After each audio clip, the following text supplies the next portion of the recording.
Emmanuel Macron l'a assuré lundi dernier. Quoi? Qu'est-ce qu'il a assuré? La messe n'est pas dite. Ah bon? Quelle messe qui n'est pas dite? Eh bien, l'entrée en vigueur de l'accord commercial controversé entre l'Union européenne et des pays sud-américains, vous savez, le fameux Mercosur. Il n'y a pas que ça, alors on ne sait pas. La présidente de la Commission européenne, Ursula von der Leyen, avait annoncé que c'était fait. Mais bon, elle est malade en ce moment, on ne sait pas, on ne la voit pas en ce moment. En tout cas, c'est une signature, ce n'est rien, et la signature va être balayée. Enfin bon, contestée, on ne sait pas encore ce qui va se passer, mais au-delà du Mercosur, on a vu que depuis quelques jours, on allait voir ce qu'on allait voir, et puis effectivement, on entend, voilà, il y a eu, les CRS étaient absolument partout pour la remontée des agriculteurs. Est-ce que c'est le problème sur fond, évidemment, d'élection à la Chambre d'agriculture? En tout cas, le moins que l'on puisse dire, et pourtant on connaît notre sympathie et on n'est pas les seuls pour les agriculteurs, le mouvement n'a pas jusqu'ici en tout cas donné grand-chose. Les mouvements ralentis par les forces de l'ordre, les blocages ici et là, mais enfin pour le moment, voilà, François Bayrou va recevoir lundi prochain les syndicats agricoles. Alors entre coordination rurale, les coordinations paysannes, FSEA, on se tire effectivement la bourre, mais pourquoi faire? Ça fait 1 an, 2 ans, 3 ans, et on voit le nombre des agriculteurs diminuer absolument de façon presque, on allait dire irréversible, et ça depuis 50 ans, mais on a l'impression que ça s'accélère, on a l'impression que presque on ne peut plus rien faire. En tout cas, tout le monde a l'air désespéré. Et Marc Gauthier, bonjour. Bonjour André. Marc Gauthier, bonjour. Je rappelle que vous êtes juriste, vous êtes membre du collectif des 300. Et vous m'avez écrit il y a quelques jours en disant sur les agriculteurs, il y a quand même des choses à dire et à faire sur un plan à la fois légal, juridique, et autres. Alors, dites-nous, parce que pour le moment, on a l'impression vraiment d'une impasse dont on connaît les tenants et aboutissants, dont on sait les causes, dont on sait effectivement, on connaît les divisions, on connaît les logiques mondialistes des uns, souverainistes des autres, mais reste que, il y a des dizaines, voire des centaines de milliers d'agriculteurs qui ne savent pas à quelle sauce ils seront mangés dans quelques jours, dans quelques semaines, dans quelques années. Alors, que faire, comme disait Vladimir Ilyich Lénine? Alors déjà, avant de vous dire précisément que faire, on va faire un petit état des lieux ensemble très rapide sur la situation, sur l'état du problème. Oui. Malheureusement, ce qui s'est passé avec Ursula von der Leyen, qui a signé l'accord du Mercosur dans un premier temps, qui nécessite encore d'être ratifié, malheureusement, c'était totalement su et attendu pour tous ceux qui savent un petit peu comment fonctionnent les institutions de l'Union européenne. Cette dernière a une compétence dite exclusive en plusieurs matières, notamment l'union douanière et la politique commerciale commune. Et c'est pas que ça, il y a aussi l'établissement des règles de concurrence du marché intérieur, la politique monétaire de l'euro, etc. Et à côté de ces compétences exclusives, elle a aussi des compétences dites partagées avec les États. Dans un certain nombre de domaines qui, en réalité, on dit partagé, c'est surtout elle qui est à l'initiative, elle a la primauté, les États ne sont consultés que vraiment de façon subsidiaire, et c'est tellement vaste, c'est tellement important, qu'en fait, tous les enjeux stratégiques de chaque nation, pays membre de l'Union européenne, on lui a retiré justement. Elle n'a plus du tout de pouvoir décisionnaire, de souveraineté nationale dans tout ce qui est stratégique. Donc ça fait partie. Alors ça, c'est en général, mais sur le plan qui nous occupe, justement. Marc Alors Gauthier. sur le plan qui nous occupe, on en est justement pour le moment à prier un petit peu le ciel et tous ses saints. On arrive à trouver une minorité de blocage pour la ratification au sein du Conseil de l'Union européenne, avec 4 États qui représentent au moins 35% de la population européenne pour essayer de bloquer cet accord. Oui. C'est faisable? C'est possible encore ou pas, à votre avis? Oui, c'est encore possible parce qu'il me semble que l'Italie, notamment la Belgique, nous, et puis 1 ou 2 autres pays, n'est pas forcément très chaud justement pour menacer tous les petits et les moyens agriculteurs dans chaque pays.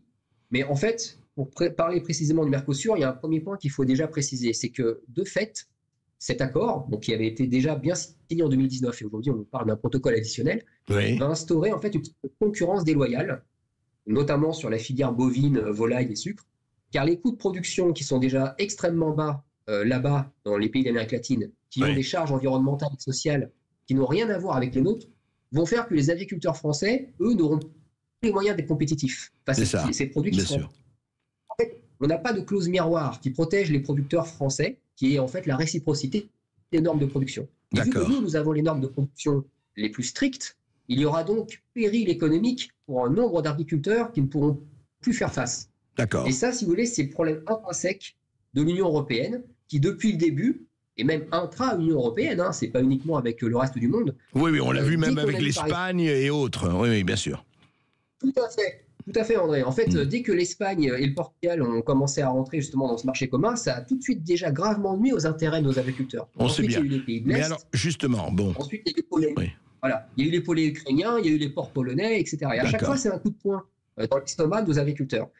Donc, la première chose qu'il faut que vous sachiez, c'est que la première conséquence de ça, c'est qu'on a affaire, avec ce genre d'accord, à une continuité de l'élimination progressive d'un pan entier de l'économie agricole pour notre pays et tous les pays agricoles, qui est donc un pan entier de la population active française, tous les petits et les moyens agriculteurs, parce qu'il y a une différence pour les gros dans lequel je reviendrai plus tard. Bien sûr. Et la deuxième conséquence, c'est le fait que sur notre propre sol français, ces accords poussent à perdre notre autonomie et autosuffisance alimentaire, qui est absolument cruciale pour un pays, puisqu'au final, tout sera produit ailleurs et importé, car moins cher à produire. Oui, c'est les deux conséquences qu'il faut avoir en tête. D'accord. Mais alors vous les pensiez, non mais justement, attendez, ça, Marc Gauthier, ça c'est l'état de fait qu'on connaît plus ou moins, mais qu'on connaît, qui est là, qui est. Le problème, c'est qu'on a l'impression que c'est un rouleau compresseur. Alors on verra sur la minorité de blocage, mais je dirais au-delà. Juste, je ne veux pas. On va pas. Il y a le Mercosur, mais au-delà du Mercosur, l'impression qu'on a depuis des années, en tout cas, avec ces manifestations, avec les blocages, avec les incendies de préfecture qu'il y a eu. Enfin, il y a eu des moments beaucoup plus violents qu'il y a aujourd'hui. Aujourd'hui, on a l'impression presque, et c'est terrible à dire et triste à voir, d'une résignation presque, et on a l'impression, est-ce qu'il y a une porte de sortie où voilà, écoutez, c'est inéluctable, c'est comme ça, on va y aller? Non, il y a une porte de sortie, mais on n'est plus dans le temps des demi-mesures. Maintenant, c'est terminé. Il faut agir avec force et sur le plan judiciaire. Alors, je vous explique un peu déjà comment ça se passe au début. Il faut savoir que quand von der Leyen a signé cet accord, elle l'a pas fait toute seule. Elle l'a fait avec tout un nombre de syndicats européens très puissants, qui regroupent d'ailleurs les plus gros syndicats nationaux des pays. Donc, par exemple, en France, vous allez avoir la FNSEA. Ces syndicats s'appellent le COPA et la COGECA. Et eux, en fait, sont les gros lobbies qui poussent à ces accords. Pourquoi ? Parce que ces gros lobbies-là, qui représentent aussi des gros industriels, je pense notamment au groupe Lavigne, qui fait partie donc, avec son président, M. Arnaud Rousseau, qui est président. Par ailleurs, président de la FNSEA, oui, d'accord. Tout à fait, voilà. En fait, qu'est-ce qu'ils font, eux, puisque ce sont des gros producteurs, eux? Eh bien, c'est simple, ils achètent des terres au Brésil, ils achètent des terres en Argentine, et ils vont produire là-bas leurs produits qui sont censés être français pour les importer ici parce qu'ils sont devenus moins chers. Donc, ils vont participer à la concurrence avec les producteurs sud-américains à tuer les petits et les moyens producteurs agricoles français. Donc ça, c'est un gros problème que les gens ignorent. Mais c'est comme ça que ça se passe. Et donc, vous avez une dissociation entre les gros producteurs, les gros agriculteurs, et les petits et les moyens qui ne peuvent pas faire ce genre de lutte compétitive à mort. Donc ça, c'est la première chose qu'il faut avoir bien en tête. Et donc, qu'est-ce qu'il faut faire? Alors là, on va rentrer dans le vif du sujet. Vu que, en fait, Macron a refusé de mettre la pression à Ursula von der Leyen en disant, par exemple, que la France ne paierait plus un centime à l'Union européenne si cet accord était signé, et vu qu'il refuse d'activer l'article 50 du traité de l'Union européenne pour sortir de l'Union et protéger ainsi notre peuple, une partie de notre peuple. Eh bien, si moi j'étais agriculteur, si moi j'étais eux, et vu les deux conséquences que je vous ai rappelées en tout début d'émission, les deux conséquences qui sont conséquences factuelles, économiques, juridiques, je me regrouperais par groupe d'autant d'agriculteurs que je pourrais par département pour continuer d'abord d'une part leur mouvement et puis peut-être même appeler aux étudiants et autres corps de métier, mais surtout, et en dehors des syndicats, sur le plan juridique, je ferai petit 1. J'enverrai un courrier recommandé de mise en demeure à mon député et à mon sénateur de ma circonscription, afin qu'ils se positionnent tous deux officiellement, députés et sénateurs, pour activer ou non l'article 68 de la Constitution pour destituer Macron. Au vu de la violation 1 de la Constitution par ce dernier, notamment l'article 5, il ne défend pas la France, ni son économie rurale, ni la population active rurale, et aussi sur le fondement des articles 410-1 et 411-5 du Code pénal pour atteinte aux intérêts fondamentaux de la nation. Parce que, figurez-vous, dans ces articles que je viens de vous donner, il y a les deux conséquences que j'évoquais tout à l'heure, à savoir la perte d'autonomie pour un pays au niveau de son autosuffisance alimentaire, et aussi le fait qu'un pan entier de notre économie agricole et de notre population active va être supprimé de plus en plus. Ah oui, ce sont dans les articles de la Constitution, ça. Oui, l'article 5 notamment, le président est garant de ceci, et aussi dans les articles du Code pénal, 410-1 et 411-5 que je vous ai... Ça, c'est mon petit 1. Parce que là, on n'est qu'au niveau de la destitution qu'on demande aux députés. D'accord. Mais petit 2, tous les parlementaires qui refuseraient ou garderaient le silence au terme de cette mise en demeure qui sera envoyée seraient attaqués au pénal. 1, pour refus de destituer le président de la République, qui ne défend plus les intérêts du pays, et de contrôle donc de l'exécutif, parce que c'est leur rôle, le pouvoir législatif est censé contrôler les dérives d'un exécutif qui ne respecte plus la Constitution, qui viole les articles du Code pénal, et j'en passe. Et surtout, sur les mêmes fondements aussi, eux seraient attaqués. Parce qu'ils ne sont pas couverts, figurez-vous, par une certaine immunité parlementaire, qui n'est pas totale et absolue, cette immunité. Cette immunité, notamment, est valable pour les opinions et les votes émis au sein de leurs fonctions, ce qui n'est pas le cas à l'heure actuelle. Et, donc, et en plus, même si ça rentrait dans leur immunité, ce qui n'est pas le cas, il y a une sorte de notion de délit ou crime flagrant en droit qui autorisera de toute façon les poursuites pénales contre eux. Donc les agriculteurs, petits et moyens, se regroupent par département, prennent un avocat pénaliste et aussi éventuellement un constitutionnaliste et attaquent au pénal tous les parlementaires de leur circonscription qui auraient refusé de destituer. Donc les moyens juridiques existent, il faut juste bien sûr un peu de courage et aussi de solidarité nationale pour aider à ceci. Alors, on va continuer d'en parler, Marc Gauthier, avec vous, justement, pour détailler cela et comment, effectivement, c'est une information que vous donnez, ce sont des informations que vous donnez, à voir si les personnes voudront avoir la volonté, le courage d'aller jusque-là. À tout de suite, juste après une petite pause, on reste sur ce problème lancinant, terrible, des agriculteurs, des petits agriculteurs français et européens d'aujourd'hui. Sud Radio Berkhof dans tous ses états, midi 14h. André Berkhof. On est avec Marc Gauthier justement et on discute des possibilités et Marc Gauthier en a évoqué 2 ou 3 de sortir par le haut de ce drame des petits et moyens agriculteurs. Il a bien fait la différence et on la connaît entre les gros et les petits de ce point de vue-là.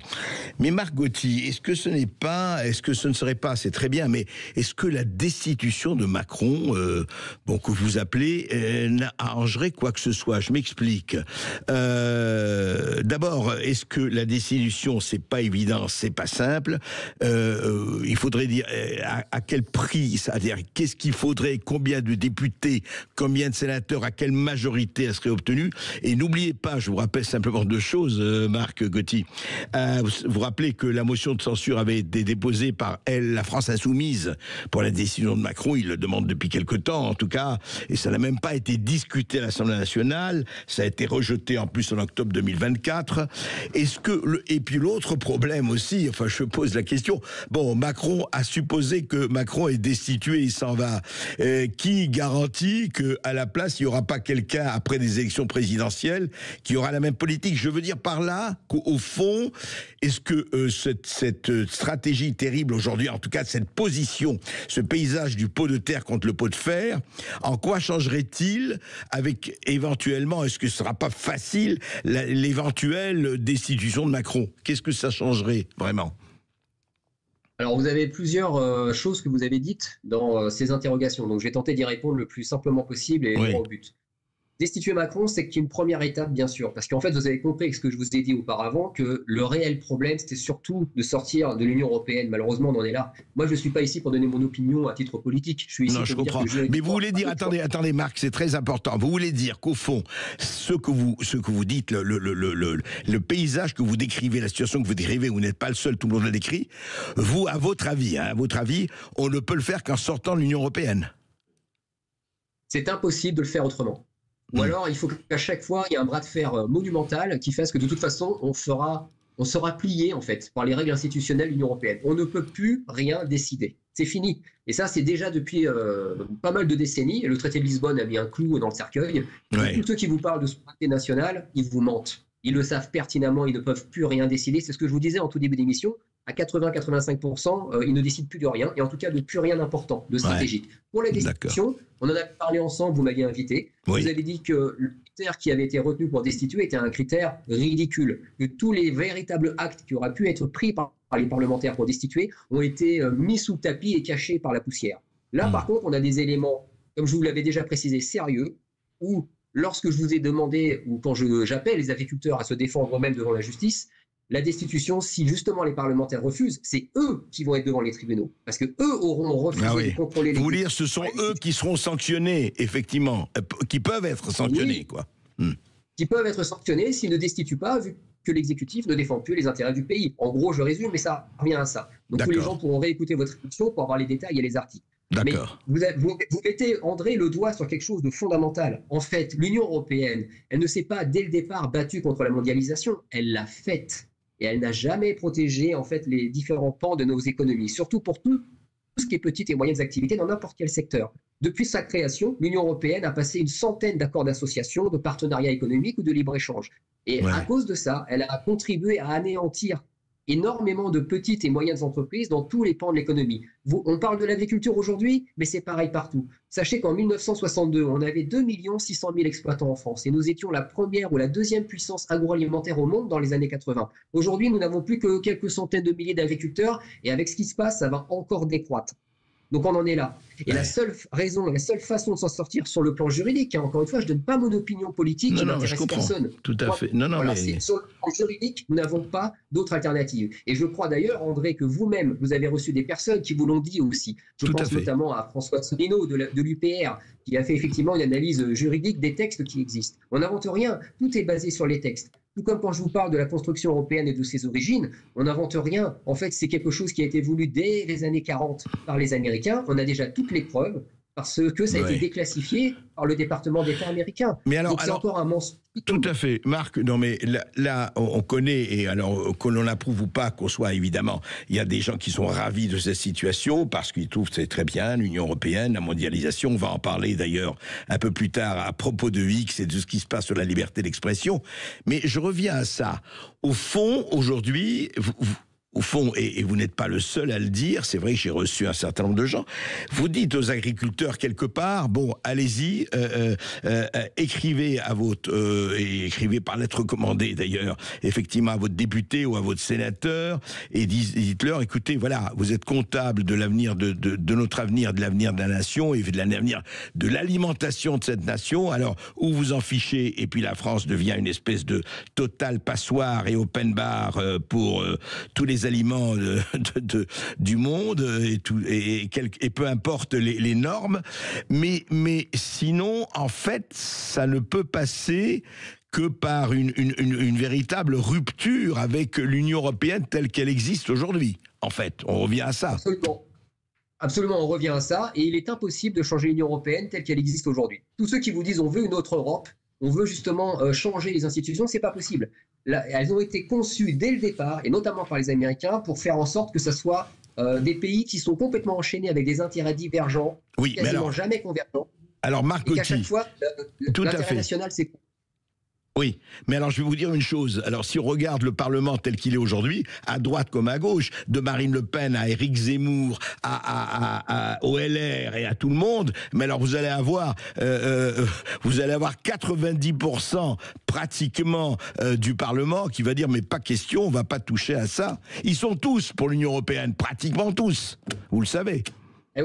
Et oui, je le sais bien. En fait, ça fait partie de l'intelligentsia, ça fait partie de cette doctrine, cette idéologie qui nous emmène droit dans le mur et où en fait ces personnes-là sont tous responsables. Ils sont comptables de ce qui arrive à la nation. Et c'est pour ça que moi, je suis vraiment très triste de voir ce qui se passe dans mon pays, comme dans tous les autres pays de l'Union européenne, avec les différents peuples qui sont concernés par ça. Il faut que vous sachiez, André, que là, le problème du Mercosur aujourd'hui, c'est juste un exemple par rapport à tout ce que je vous ai dit depuis tout à l'heure, à savoir que déjà, on ne peut plus lutter contre les délocalisations, parce que c'est la liberté de circulation des capitaux, c'est l'article 63 du traité de fonctionnement de l'Union européenne.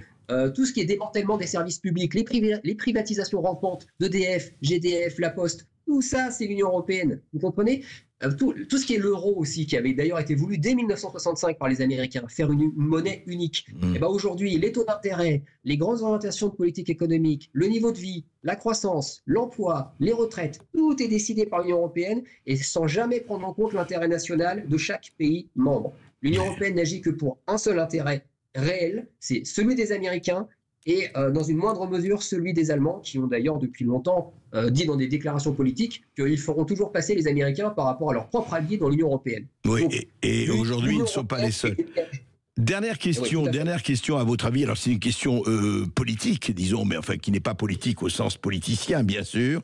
Est-ce qu'à votre avis que l'arrivée, et on voit les déclarations depuis un mois de Trump, de Musk et de toute cette équipe, à votre avis, peut ou ne peut pas mettre l'Europe face à responsabilité, quand on sait, par exemple, pour parler d'autre chose, que Trump réclame 5% du PIB à payer pour l'OTAN, pour garder l'OTAN, etc. Est-ce qu'à votre avis, ça peut permettre ou pas une prise de conscience européenne ou pas?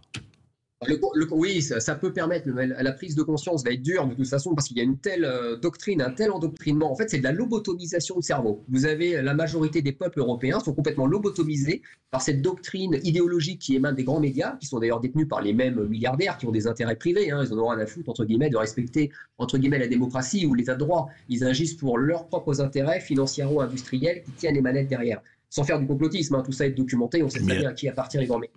Donc, l'arrivée de Trump, avec des questions que Elon Musk aussi va pouvoir prendre à bras-le-corps lorsqu'il sera en poste, ou comme Kennedy Jr. pour ce qui concerne la santé, ça va mettre un sérieux coup dans l'estomac justement de l'Union européenne. Mais le problème, c'est que c'est pas uniquement un aspect purement politique. Vous avez énormément d'intérêts industriels, financiers américains, avec les lobbies qui gangrènent en fait l'exercice du pouvoir démocratique. Et ça a toujours été plus ou moins comme ça.